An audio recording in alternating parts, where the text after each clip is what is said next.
Anak Jepang itu kalau dia dipukul pipinya ditempeleng, dia nggak akan nangis. Tapi kalau dibohongi, dia nangis. Topik sekarang saya ingin ngupas soal budaya berbohong ya. Saya ingin bandingkan antara bohong di Jepang dan bohong di Indonesia. Saya berharap tidak menilai mana yang baik dan mana yang buruk soal bohong itu. Tapi mari kita ikuti bagaimana budaya berbohong itu. Baik, jadi satu hari setelah sholat Jumat, kita orang-orang Indonesia dan orang-orang yang beragama Islam biasa berkumpul seminggu sekali.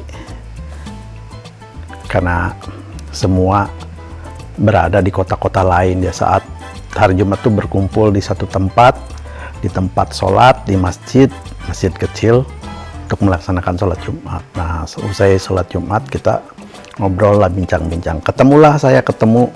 Bertemulah teman se-Indonesia. Beliau seorang dokter dari Undip yang sedang melaksanakan tugasnya sekolah S3 di Hiroshima Daigaku. Dia bicara begini, "Pak Ali, kalau anak Jepang itu kalau dipukul, dia itu tidak akan pernah nangis. Tapi ketika dibohongi, dia nangis."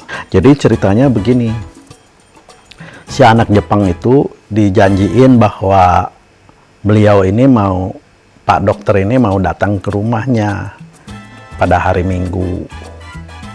Tapi kemudian berhalangan dan si dokter tidak memberitahu kalau dia ini tidak datang, tidak jadi datang.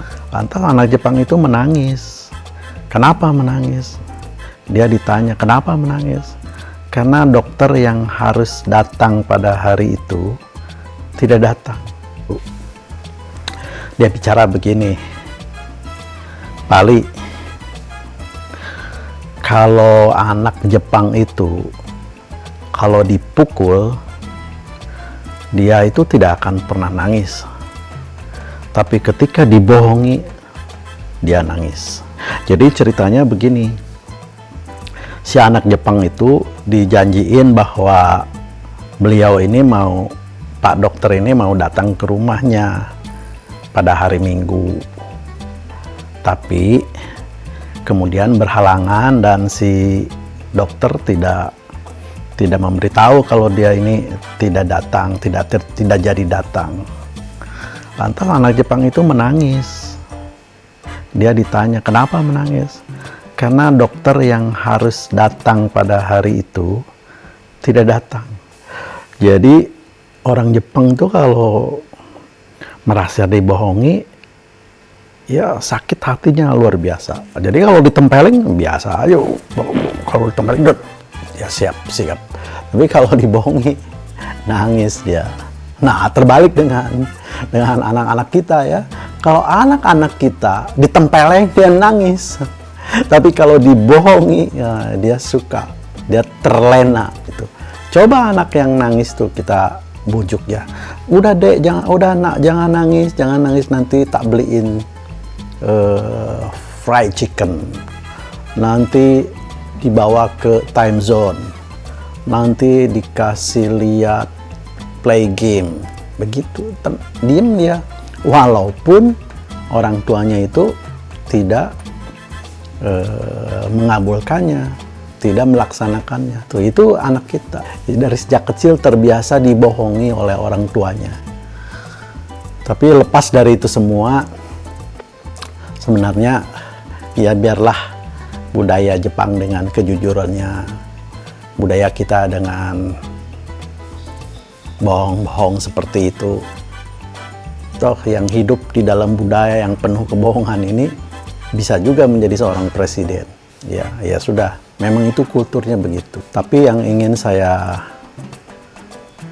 beri di penekanan semiotikanya adalah bahwa tetap berbohong itu tidak baik, karena etika agama mengajarkan al-kazab itu adalah ciri orang yang munafik.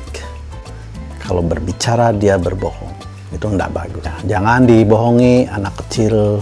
Saya juga tidak minum kopi, tidak pernah minum kopi seumur hidup, besoknya minum kopi. Itu kan budaya biasa gitu di kita itu. Nah itu tidak boleh lagi dilaksanakan, tidak bagus.